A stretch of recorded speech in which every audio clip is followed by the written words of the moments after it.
আসসালামু আলাইকুম ওয়া রাহমাতুল্লাহ। আশা করি সবাই ভালো আছেন। আজকে আমি আপনাদের সাথে আলোচনা করব শিশুর পুষ্টির ঘাটতি মেটায় যেসব ফল, সেই ফলগুলো সম্পর্কে।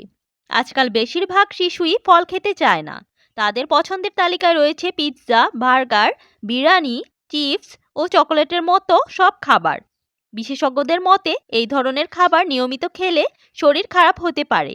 তার শরীরে ঘাটতি হতে পারে ভিটামিন ও খনিজের। এই কারণে শিশুদের শরীরে পুষ্টির ঘাটতি মেটাতে সচেষ্ট থাকা প্রয়োজন। সেক্ষেত্রে তাদের খাদ্য তালিকায় কয়েক ধরনের ফল যোগ করা জরুরি। যেমন কলা। শিশুদের জন্য সেরা ফলের তালিকায় রয়েছে কলা। এই ফল কার্বোহাইড্রেটের ভাণ্ডার, আর এই উপাদান শক্তির ঘাটতি মেটাতে সাহায্য করে। শুধু তাই নয়, এতে রয়েছে ভিটামিন বি6, ভিটামিন এ, ভিটামিন সি, পটাশিয়ামের মতো ভিটামিন ও খনিজ। এর পাশাপাশি এই ফলে পর্যাপ্ত পরিমাণে ফাইবারও রয়েছে। এই কারণে প্রতিদিনের খাদ্য তালিকায় কলা রাখলে শিশুরা ভালো উপকার পাবে। আপেল।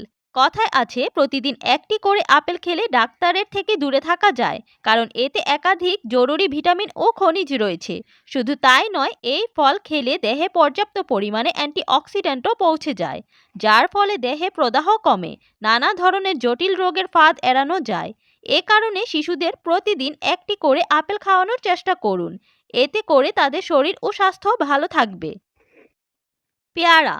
ভিটামিন সিতে ভরপুর পেয়ারা ইমিউনিটি বাড়ায়, যার ফলে একাধিক সংক্রামক অসুখ থেকে দূরে থাকা যায়। শুধু তাই নয়, এই ফলে আয়রন, পটাশিয়ামের মতো একাধিক জরুরি খনিজ রয়েছে, যেই কারণে পেয়ারা খেলে শরীর ও স্বাস্থ্য ভালো থাকে। কমলা লেবু। শীতের এই সময় শিশুর খাদ্য তালিকায় কমলা লেবু রাখুন, কারণ এই ফলে থাকা ভিটামিন সি রোগ প্রতিরোধ ক্ষমতা বাড়ায়। শুধু তাই নয়, এতে মজুদ বিটা ক্যারোটিন দৃষ্টিশক্তি বাড়াতে সাহায্য করে। তাই শিশুকে নিয়মিত কমলা লেবু খাওয়ানোর চেষ্টা করুন। বেরি।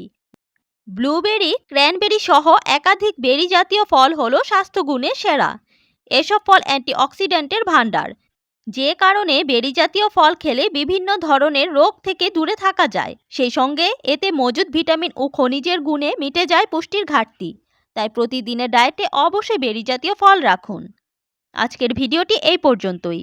ভিডিওটি ভালো লাগলে লাইক, কমেন্টস অ্যান্ড শেয়ার করে পাশে থাকবেন। ভালো থাকবেন সবাই।